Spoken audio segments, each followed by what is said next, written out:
Hello and welcome back to Everything Tumbler Tutorials. My name is Rebecca Ascott and I am a Tumbler creator, and I'm going to show you exactly how you can use digital downloads with water slides and vinyl to create this beauty. All right, let's get to it. So the first thing that we're going to do is place the vinyl.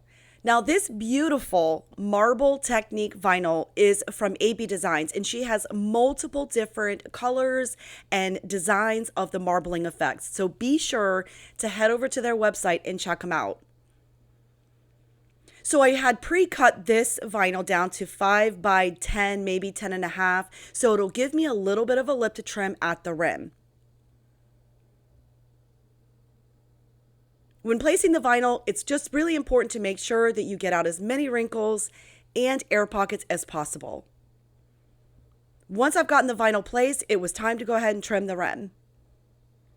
When trimming the rim, I've said this before and I'll say it again, make sure that you have a nice sharp blade, as it makes this so much easier to trim.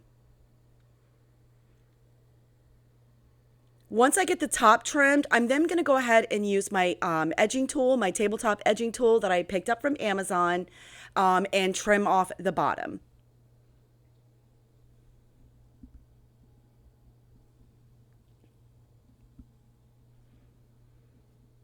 Now that our vinyl is nice and tight, we were ready to go ahead and just tape off the sides to protect the vinyl. So instead of spray painting this time, I really just decided to put some acrylic paint on there. And I'm just going to make sure that it's nice and smooth. Everything looks good. It does not need to be a very thick coat of paint, guys.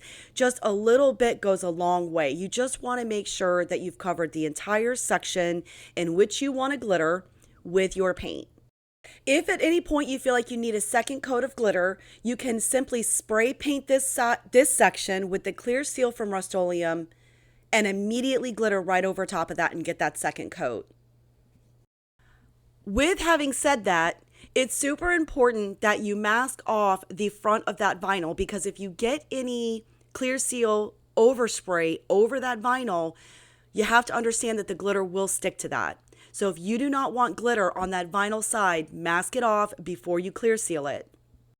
As for another alternative for a second coat of glitter would be to allow this just to dry fully and then go in with Mod Podge, cover up the entire section in which you want to re-glitter, and then go ahead and re-glitter.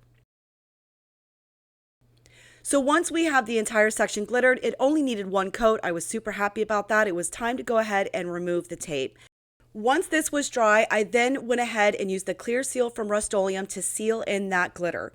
Sealing in the glitter really helps prevent it moving and shifting around the tumbler, as in this case, I really didn't want that much glitter on my marble section. So sealing in the glitter is super important. Once that's dry, you're then ready to go in for your coat of epoxy. Now for me, I'm using Fast Set from Counterculture DIY for tutorial purposes only, but because this is a predominantly white tumbler, I would recommend the Artist Resin from CCDIY.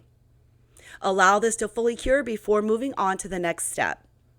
So I am totally obsessed with this image right now. I found it on Etsy looking for the pink type design to go with that marble, and it was the perfect match.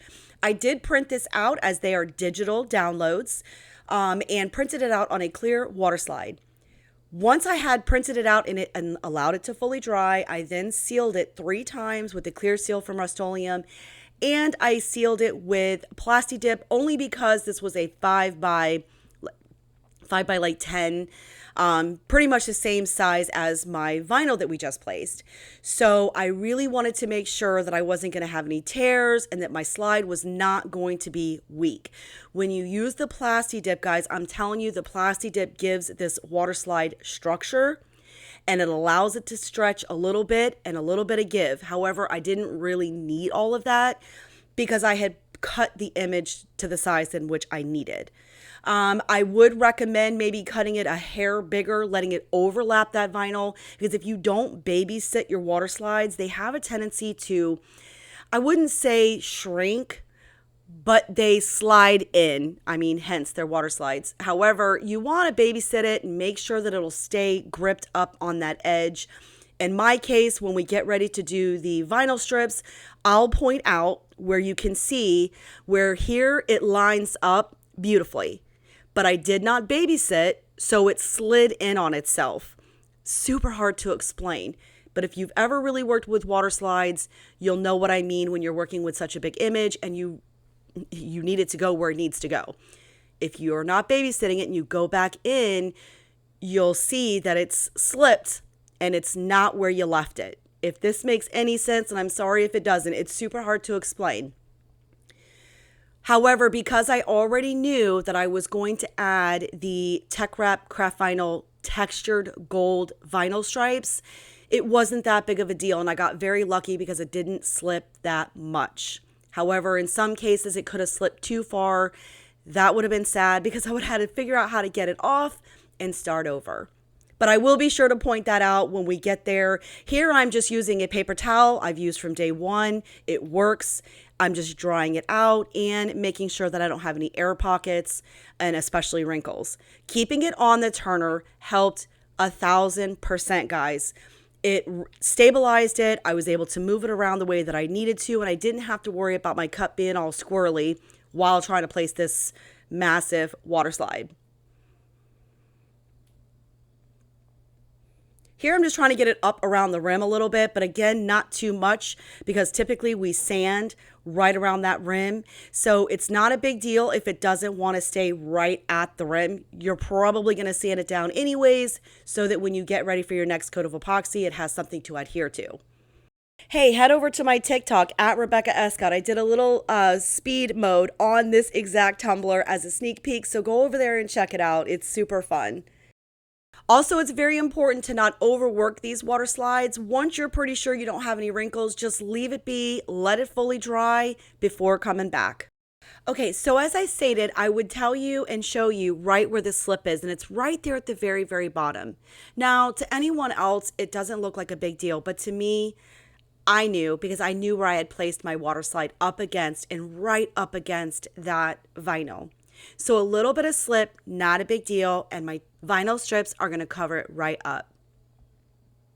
Now, I do want to point out I am doing this, and the water slide, this tumbler has not had a second coat of epoxy since that water slide has been placed. So I am taking a huge risk, but I would not recommend this for beginners. After that water slide has fully dried, then I want you to go in and do another coat of epoxy. Because if you place your vinyl strips of any kind on that water slide and for any reason you make a mistake or you have to peel it up, you will ruin your water slide. It's not worth it.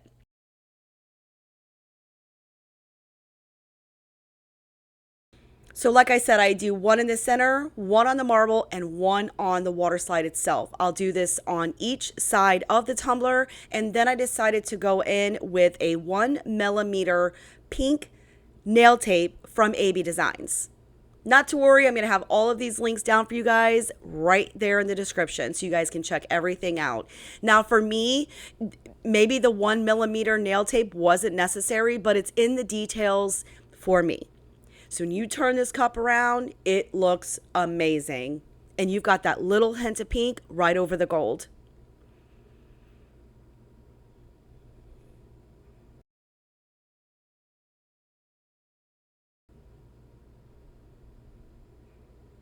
And you can see the nail tape is super, super tiny. So I'm trying to be as very careful as I can, making sure that I get that 1mm right in between in the center of that gold vinyl. Now the gold vinyl strips were cut at, using my Cricut, 0.08 by I think like 10, maybe 11, a little bit of give in the length.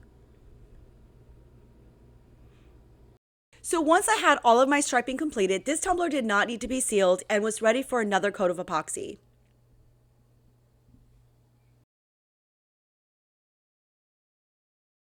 So for my second coat of epoxy, I am again going to be using the Fast Set from Counterculture DIY. After this coat of epoxy has fully cured, you can absolutely add a decal if you choose. If you choose to apply a decal, go ahead and re-epoxy and seal it in. That's it for this tutorial. I really hope that you guys enjoyed it. If so, hit that like button. Don't forget to subscribe to my channel for more tutorials coming soon. Also, After your coat of epoxy, make sure you use your heat torch to pop any bubbles you may or may not be able to see. Thanks so much for watching, and I'll see you next time.